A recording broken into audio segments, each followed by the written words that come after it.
What's up, Joe Joe in the Morning family? It's January 2nd. If you missed yesterday, Happy New Year. Go back and watch yesterday, okay? We're talking about the fruit of the Spirit, and today we're going to talk about goodness and faithfulness. Two things that a lot of people miss. When you talk about the fruit of the Spirit, it's always love, joy, and peace. And as you go down the 9 things of the fruit of the Spirit, people, they kind of forget about some of them. In fact, ask somebody, hey, name the fruit of the Spirit. Everybody gets love, joy, and peace. I've even seen t-shirts, the fruit of the Spirit, love, joy, and peace. I'm like, hey, what about the other 6? But as you go on, a lot of people, they don't really focus in on the last 6 as much, okay? So let's give a shout out to goodness today. That's what we're going to talk about, all right? Psalms 23:6. Surely goodness and mercy shall follow me all the days of my life, and I shall dwell in the house of the Lord forever and ever. Okay? Surely goodness will follow me all the days of my life. We're talking about goodness today. The goodness of God is your portion. Okay? The goodness of God is your portion. A lot of people don't understand that. Hey, a lot of people ask my wife and I, how can we get more connected to you? One of the things that we do, the goodness of God, is we make ourselves available for prayer, for people to join our mentoring program, to personally walk with them, write blogs. There's places people can partner because I know we're good ground. Go to the website, jojodawson.net. Okay? There's something you do that will be a great attribute to the goodness of God. Every gift, talent, and ability you have, there's goodness that comes out of it. Okay? You ever picked up your kid from school and your kid was so excited and they came out and said, oh, our teacher did this, this, and this. They were operating out of the goodness of God. You ever had kids, when people minister to your kids, man, it really blesses you. When a pastor preaches a powerful message or a prophet prophesies life over you, that's out of the goodness of God, okay? You have something. Your life should flow from the goodness of God. Surely the goodness and mercy shall follow me all the days of my life. So if I got the goodness of God on my life, which I do, and someone gets around me, they're going to receive the goodness of God. That's why I love talking about everything we do. The mentoring, we have a lot of partners. We offer prayer to people because the goodness that I have, I want you to receive. I've got friends that when I get on the phone with them, they walk in the goodness of God. I receive from them. There's a lot of people I know that are moving in the goodness of God at such a high degree. We have to operate in it. Okay? A lot of people don't understand the goodness of God. You can operate in that fruit of the Spirit. You can operate in the love of God. You can operate in peace. You can operate in joy. You can also operate in goodness. You ever walked up to somebody, next time you go to church, find that one person who looks like they're downcast, like they're having a bad day. You walk up to them and you speak to them, be kind to them, bless them. Go to Walmart, same thing. Find somebody to speak life over.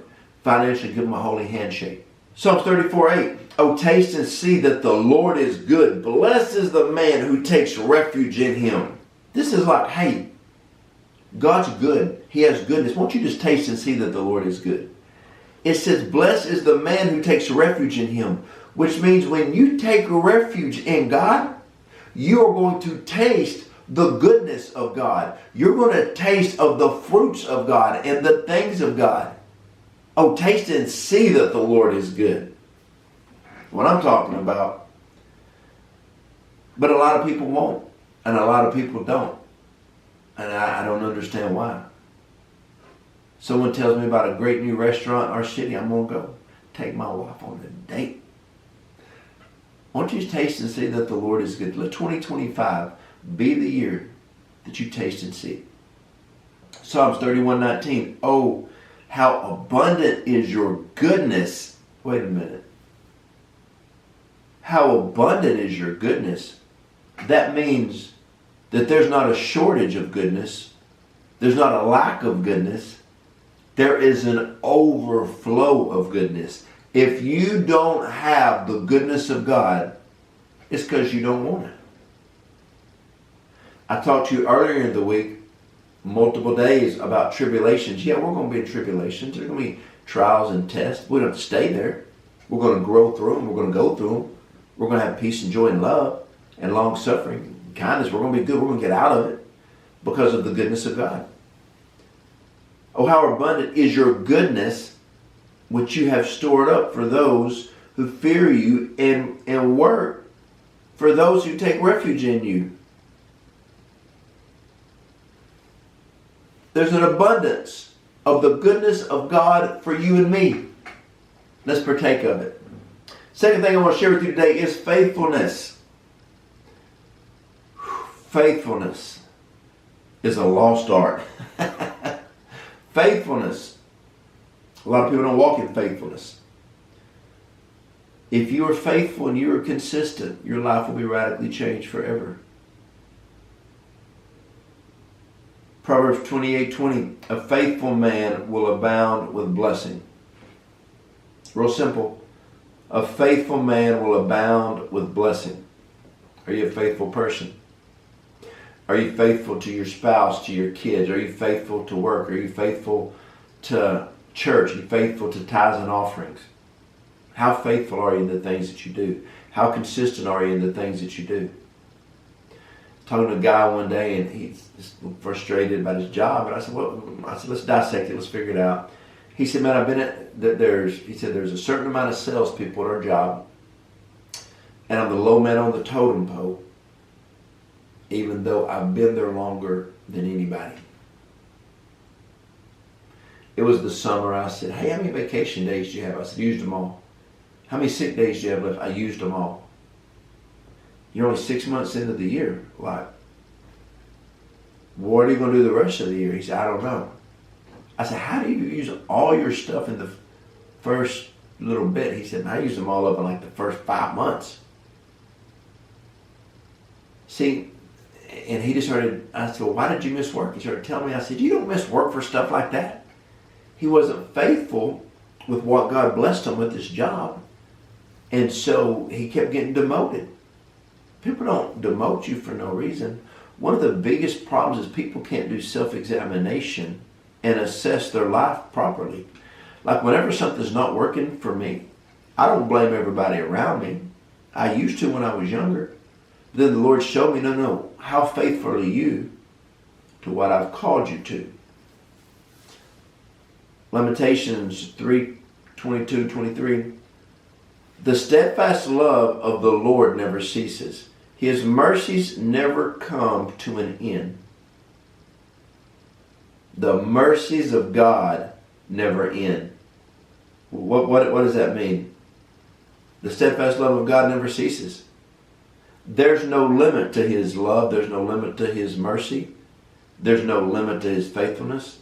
It's always there. And it's further than you could ever imagine. And it says, and they are new every morning. Great is your faithfulness. Our God is so faithful. We cultivate that relationship with Him in 2025. And we're faithful to Him like He's faithful to us. That is the perfect partnership on planet Earth. Psalms 36:5. But you, O Lord, have mercy seat love. Your mercy seat love is limitless. Limitless, limitless. Reaching higher than the highest heavens, your great faithfulness is infinite, stretching over the whole earth. There's no limit to the faithfulness of God. There's no limit to the goodness of God. The attributes, characteristics of God are goodness and faithfulness. We want to be like God. We want to be like Jesus. We want to walk in the power of the Holy Spirit. The fruit of the Spirit, we got to remember all 9 of them. Goodness and faithfulness. A lot of people, they don't understand how being faithful is. I mean, you see people who are in great shape. They're faithful to their eating habits. They're faithful to the gym. They're faithful in their water intake. They're faithful to rest. You see people who acquire wealth. They're faithful in putting money back. People... I love people who are faithful in church. They get leadership positions. They grow. I remember one time this guy, he called me one day and he said, "Hey man, there's There's 3 things I'm really struggling with. And we sat down, this is years ago, we were talking. And I said, hey man, out of the past 5 weeks, how many times have you been to church? He said, 2.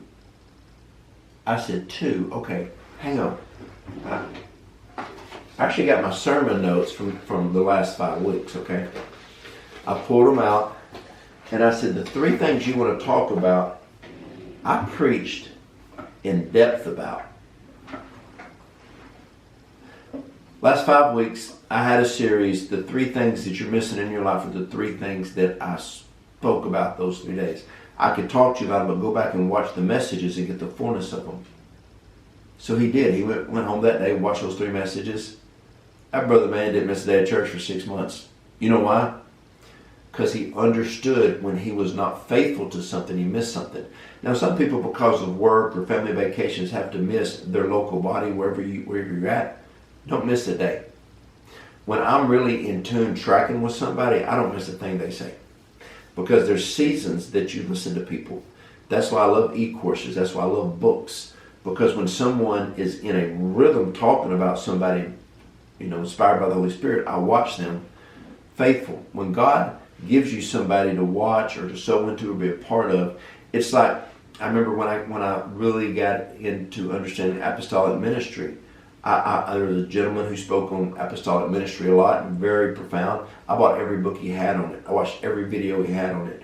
When I really started understanding healing, I started reading books on it. When I started understanding the Holy Spirit, people who were really good at teaching that, I got in on it. Faith, Kenneth Hagin, finances. I read Christian books on finances because I wanted to be faithful in what God called me to.